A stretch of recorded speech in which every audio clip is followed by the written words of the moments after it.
사도행전 7장 말씀입니다. 우리가 읽은 대로 7장은 스데반 집사님께서 설교를 하시고, 그리고 이를 듣던 유대인들이 회개하기는커녕 돌로 스데반 집사님을 죽이는, 그리고 스데반 집사님은 죽음의 과정에서도 의연하게 잘 견디며 도리어 죽이려고 하는 자들을 용서하는 그런 것을 기록한 말씀입니다. 6장에서 중요한 사건이 성령님께서 이제 교회의 지도자들을 세운 것이었죠. 그 지도자를 세운 목적은 두 가지였습니다. 첫째는 교회를 하나 되게 하기 위한 것입니다.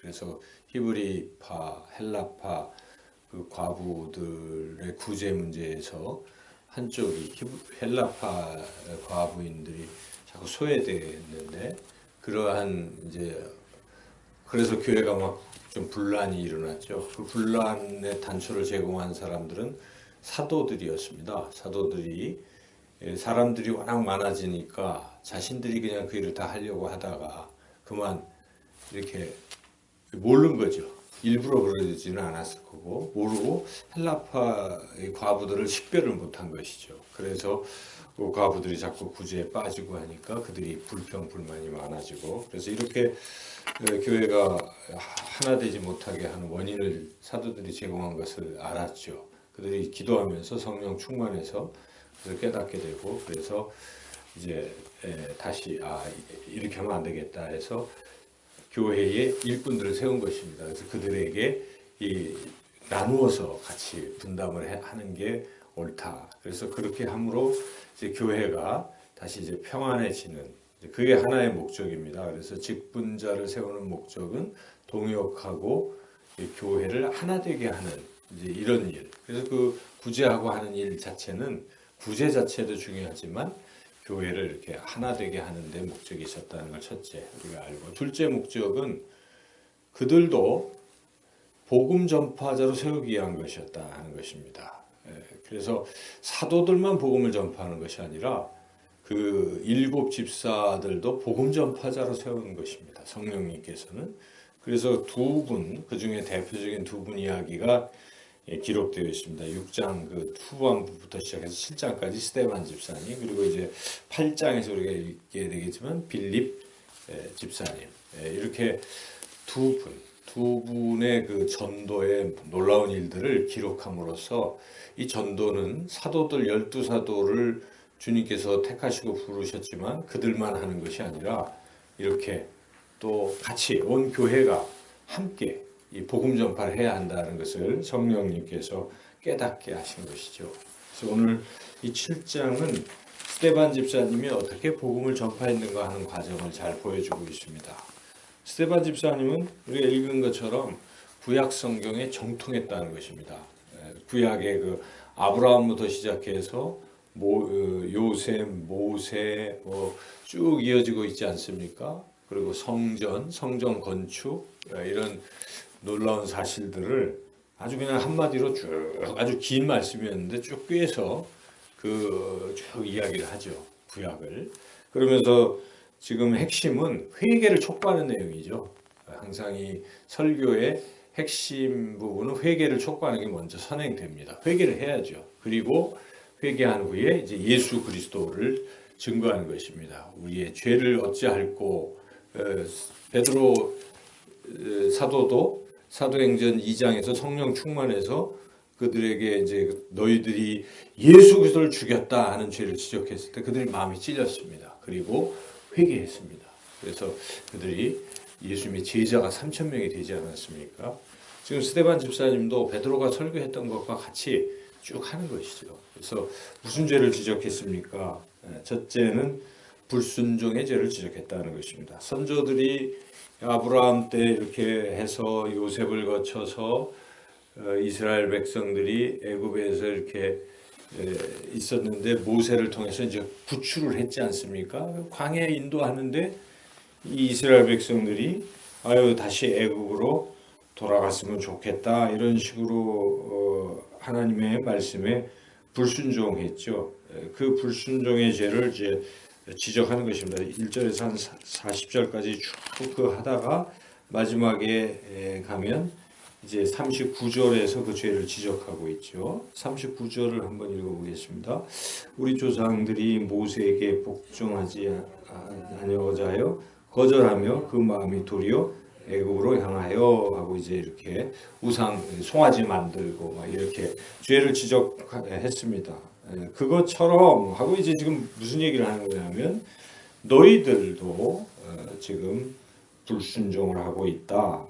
이제 이 예수님을 하지 않고 믿지 않고 불순종하고 있다 하는 죄를 먼저 지적하죠. 두 번째는 그들이 지금 가장 중요하게 여기는 게 성전입니다. 성전에서 모여가지고 뭐 하면은 다 되는 걸로 알고 있는 것이죠.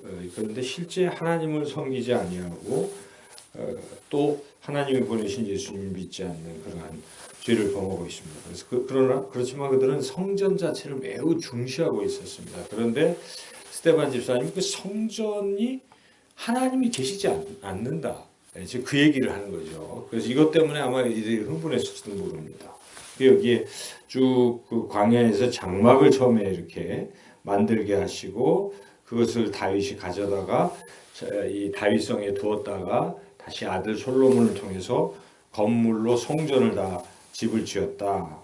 그런데 그 성전에 하나님이 안 계시다. 지금 그런 얘기를 하고 있는 것이죠. 48절부터 그러나 하면서 한번 읽어볼까요? 48절. 그러나 지극히 높으신 이는 손으로 지은 곳에 계시지 아니하시나니 선지자가 말한 바. 지금 안 계시다 이 얘기를 하는 것은 거기에 지금 안 계시다. 너희들이 그렇게 성전을 불순종하면서 성전 마당만 밟고 거기서 장사하고 못된 짓 다 하고 있는데 그것이 잘못했다. 지금 그걸 지적하는 것이죠.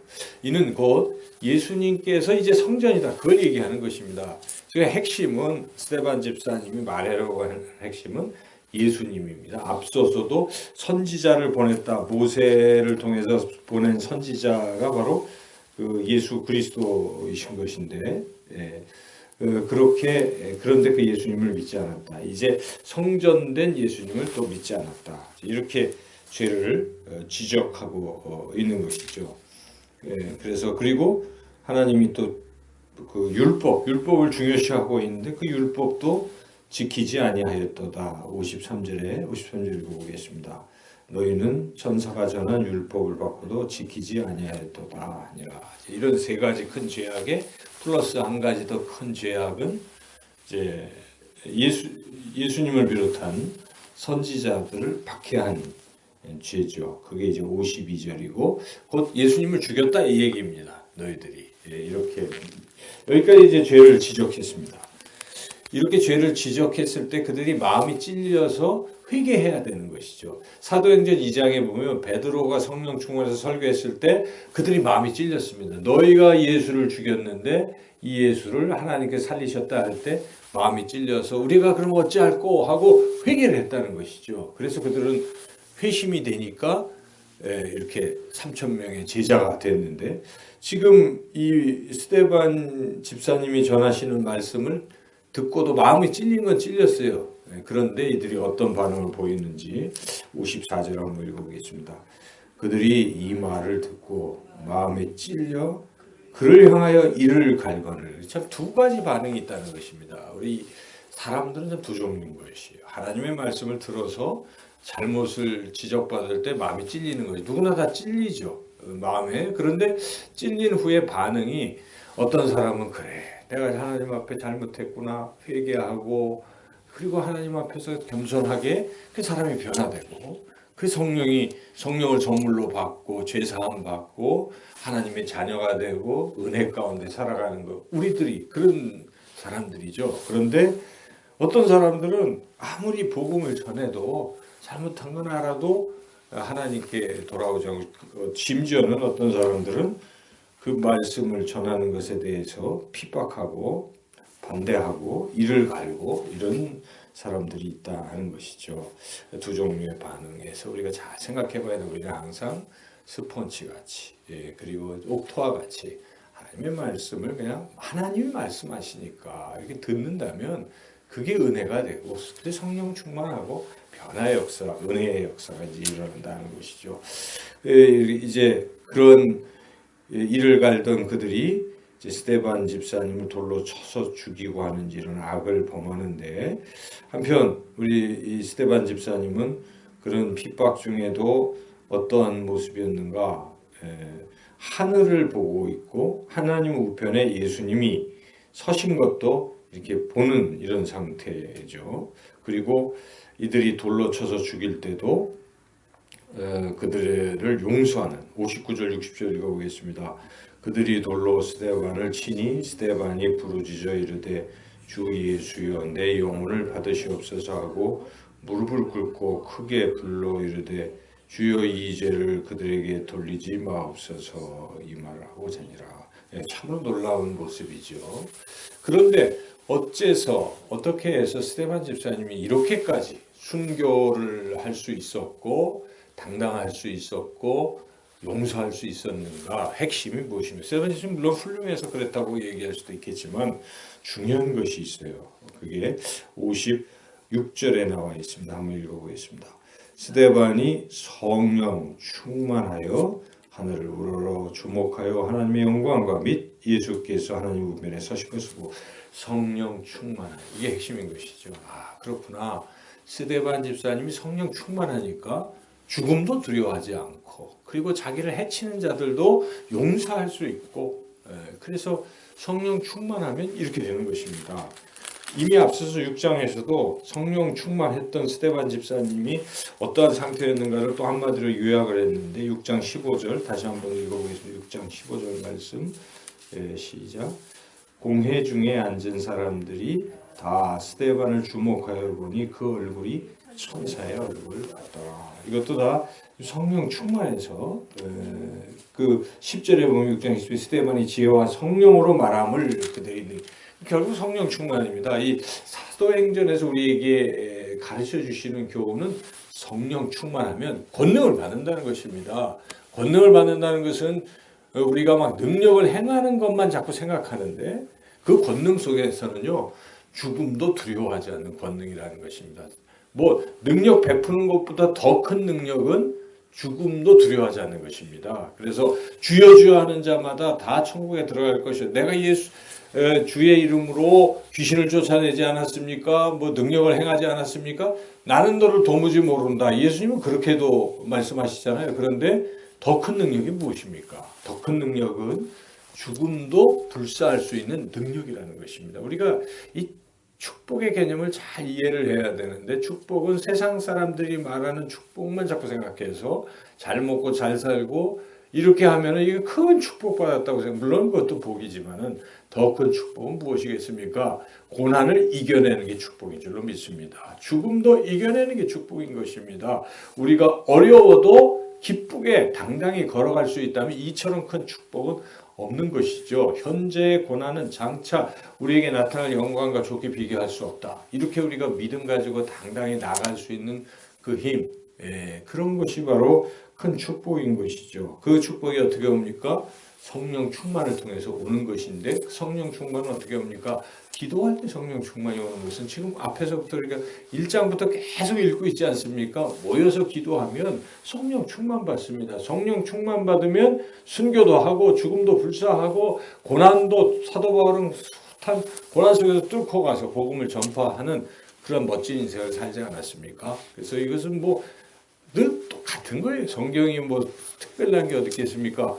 우리가 같은 걸 자꾸 발견해내는 것은 진리를 발견하는 것입니다. 성경은 일관성이 있습니다. 초지일관 계속 하나님이 능력 주시겠다는 것입니다. 기도해라. 내가 능력 준다. 능력 주면 너는 하나님의 사람으로 멋진 인생을 산다. 이런 것입니다. 그리고 그 축복은 그냥 구약의 복처럼 그런 세상이 말하는 그 복을 뛰어넘는 것이고, 신약에서 말하는 축복은요 다 그걸 넘는 복을 말하고 있잖아요. 신약에서 어디 잘 먹고 잘 산다는 얘기가 잘 안 나오잖아요. 예수님이 오셔서 고난과 역경을 십자가를 지고 자기를 부인하고 이렇게 가라고 말씀하시는 거예요. 우리가 이 진리까지 깨달아야 되는 것입니다. 그러면 우리가 당당해집니다. 세상의 어떤 상황에서도 주 예수보다 귀한 것은 없네. 우리가 그렇게 세상 부귀 명예 안일함도 다 그렇게 우리가 할 수 있다는 것이죠. 오늘 이 말씀 통해 스데반 집사님처럼 기도하여 성령 충만하여 이렇게 힘든 것도 잘 이겨내시기를 주님의 이름으로 축원합니다.